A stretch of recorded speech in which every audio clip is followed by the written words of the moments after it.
Hi and வணக்கம். ஆதிக் ரவிச்சந்திரன் இயக்கத்தில் அஜித் குமார் நடிப்பில் டேர் டெவல் பட போஸ்டர் வந்திருக்கு உங்களுக்காக.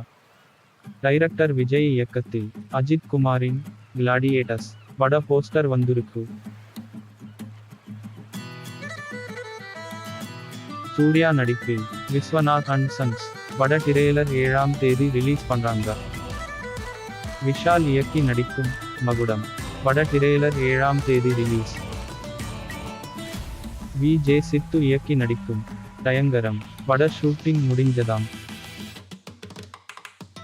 ஐஸ்வர்யா ராஜேஷ் நடிப்பில் ஓ சுகுமாரி படம் 7ஆம் தேதி முதல் அமேசான் பிரைமில் ரிலீஸ் பண்றாங்க உங்களுக்காக.